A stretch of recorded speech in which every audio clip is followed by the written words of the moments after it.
کہ بخل ایک ایسی خرابی ہے، بخیل ہونا، کنجوس ہونا، خود غرض ہونا، تھوڑا دلا ہونا، سیلف سینٹرڈ ہونا، صرف اپنی ذات کا فائدہ سوچنا، یہ ایک بہت بڑا عیب ہے، اور آپ صلی اللہ علیہ وسلم نے اپنے لیے اس کو بالکل پسند نہیں کیا۔ آپ کی وسعت قلب تو کیا تھی کہ اگر وادی بھر بکریاں بھی کسی کو دینی پڑی تو دے ڈالی۔ دین پھیلتا ہی وسعت قلبی سے ہے۔ جو صرف اپنی ذات کے لیے سوچتے ہیں، صرف اپنی بڑائی چاہتے ہیں، صرف اپنا فائدہ دیکھتے ہیں، وہ پھر دین کو فائدہ نہیں پہنچا سکتے۔ اور یہاں آپ صلی اللہ علیہ وسلم کا ان لوگوں کو دینا کسی ذاتی بڑائی کے لیے نہیں تھا، یہ دراصل دین ہی کے فائدے کے لیے تھا، کیونکہ آپ کی ذات کے ساتھ دین کی نمائندگی وابستہ تھی۔ اسی سے ملتی جلتی بات اگلی حدیث سے۔ حضرت جبیر بن مطعم بیان کرتے ہیں کہ ایک وقت وہ جنگ حنین سے واپسی پر رسول اللہ صلی اللہ علیہ وسلم کے ساتھ چلے آ رہے تھے کہ کچھ اعرابی آپ سے چمٹ کر سوال کرنے لگے، یہاں تک کہ آپ کو مجبور کر کے کیکر کے ایک درخت کے پاس لے گئے۔ بس آپ کی چادر بھی اس درخت کے کانٹوں نے اچک لی۔ آپ ٹھہر گئے اور فرمایا، میری چادر تو مجھے دو، اگر میرے پاس ان خاردار درختوں کے برابر بھی اونٹ ہوتے تو میں یقیناً انہیں تمہارے درمیان تقسیم کر دیتا، پھر تم مجھے نہ بخیل پاتے، نہ جھوٹا اور نہ بزدل۔ اس حدیث کو آپ سمجھ سکتے ہیں اگر آپ کو کبھی کسی بستی میں جا کے کچھ تقسیم کرنے کا تجربہ ہوا ہو، کچھ بانٹنے کا کوئی ایکسپیرینس ہوا کبھی، کیا ہوتا ہے؟ سینہ جھپٹی اور آپ اپنے کپڑے بچانے سے بھی عاجز ہو جاتے ہیں۔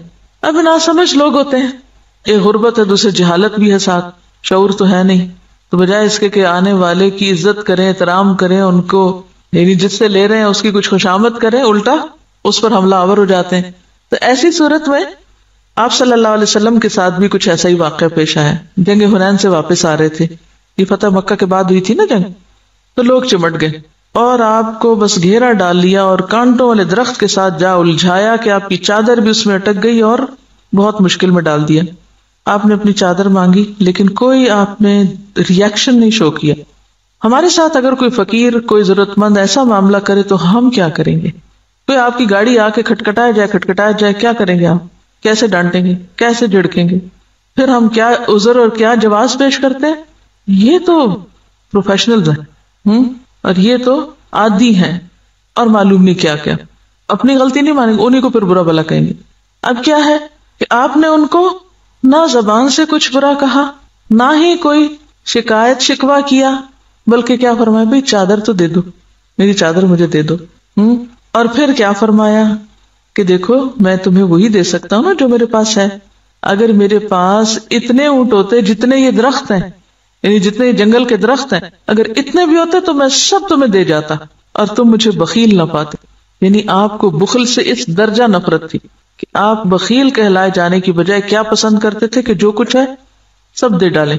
ولا کذابن، اور نہ جھوٹا، کیونکہ مومن جھوٹا نہیں ہوتا کبھی، اور آپ یہ سب کچھ محض اوپر اوپر سے نہیں کہہ رہے تھے، آپ کرنے والے تھے۔ ولا جبانن، اور نہ بزدل۔ تو یہ ایک وجیح شخص یا ایک مومن کی صفات بیان ہو رہی ہیں کہ وہ سخی بھی ہوتا ہے اور سچا بھی ہوتا ہے اور بزدل نہیں ہوتا۔ سچا صرف وہ ہو سکتا ہے جو ڈرپوک نہ ہو، ڈرپوک لوگ اور بزدل لوگ سچے نہیں ہو سکتے۔ عموماً جھوٹ بولنے کی وجہ کیا ہوتی ہے؟ لوگوں کا ڈر، لوگوں کے ڈر سے ہم سچ نہیں بولتے، کیونکہ ہمیں پتا ہوتا ہے اگر سچ بولا تو پھنس جائیں گے، پکڑے جائیں گے۔ آپ نے حب المساکین کی بات پڑھی اور دعا پڑھی کہ اللہ مجھے مساکین کی محبت دے، تو اس کا عملی نمونہ رسول اللہ صلی اللہ علیہ وسلم کی زندگی میں ہے کہ کس طرح آپ نے ان سے حسن اخلاق کا معاملہ کیا۔ یہی ہمارے لیے طریقہ ہے۔ آپ دیکھیے کہ آپ کے اندر کوئی انا نہ تھی، کوئی اپنی ذاتی بڑائی کا شوق جذبہ نہ تھا۔ ہم عموماً ایسے موقعوں پر لوگوں کی کیوں ڈانٹ ڈپٹ شروع کر دیتے ہیں، کیوں جھڑک پٹک شروع کر دیتے ہیں، کیوں ان کو برا بھلا کہتے ہیں، کیا سوچ کے کہ انہوں نے ہماری شان میں گستاخی کی ہے۔ اللہ کے نبی ہیں، پیغمبر ہیں، اتنے بلند مرتبہ ہیں، اور لوگ ان کے ساتھ کیا سلوک کر رہے ہیں، کیسے معاملہ کر رہے ہیں، لیکن آپ کسی ایسے معاملے کا کوئی شکوہ نہیں کرتے۔ ہمارے ساتھ اگر کوئی ایسا کرے تو ہم کتنے دن تک اس کا تذکرہ فرماتے ہیں، سالوں یاد رکھتے ہیں کہ وہ فلاں بستی میں گئی تھی اور انہوں نے تو میرا حال یہ کر دیا، اور وہ دے بھی آتے ہیں اور بیٹھ کے ان کی برائیاں کر کے عمل بھی ساتھ ہی ضائع کر دیتے ہیں۔ بھئی وہ ایسا کرتے تو ہم نے ان کے لیے کیا کیا، اور اگر کچھ نہیں کیا تو کم از کم ان کے رویے پہ پھر صبر ہی کر جائیں۔ تو یہ جو تھا نا ہر چھوٹی بڑی مصیبت پہ تبصرہ کرنا اور باتیں بناتے چلے جانا، یہ بھی ناسمجھی کی علامت ہوتی ہے. ہر چھوٹی بڑی پریشانی کا تذکرہ کرتے رہنا، فلاں نے میرے ساتھ یہ کر دیا، فلاں نے یوں کیا، فلاں ایسا کرنے والا ہے، فلاں یہ کر دے گا. کیا یہ غیبت نہیں سمجھتے ہم؟ کیا سوچ کے ہم دوسروں کی برائیاں دوسروں کے سامنے کرتے ہیں؟ کیا سوچ کے؟ دوسروں کی ہمدردی لینے کے لیے، اور اپنے ساتھ ظلم ڈھا رہے ہوتے ہیں اپنی نیکیاں برباد کر کے. تو جو یہ نہ جانے کہ چپ کہاں رہنا ہے اور بولنا کہاں ہے، وہی نہ سمجھ. جہاں ہمیں چپ رہنا چاہیے وہاں ہم بولتے ہیں، اور جہاں ہمیں بولنے کو کہا جائے وہاں ہم چپ ہو جاتے ہیں. یہ باشعور ہونے کی علامت نہیں. آپ دیکھیے کہ عام طور پر ہم صدقہ خیرات کیوں کرتے ہیں؟ نیک نامی کے لیے، کہ ہم سخی مشہور ہوں، ہمیں ثواب ملے، ہماری بلائیں دور ہوں. یہی مقاصد ہوتے ہیں نا صدقہ کرنے کے. چلیے یہ درست ہے یا نہیں جو بھی ہے، لیکن آپ صلی اللہ علیہ وسلم جو کچھ خرچ کر رہے ہیں وہ کس کی بہتری اور بلندی کے لیے؟ پھر دین کی بلندی کے لیے. عام طور پہ جب ہم کسی کو دیتے ہیں تو ہم چاہتے ہیں ہمارا نام پتہ چل جائے، ہم ہیں کرنے والے.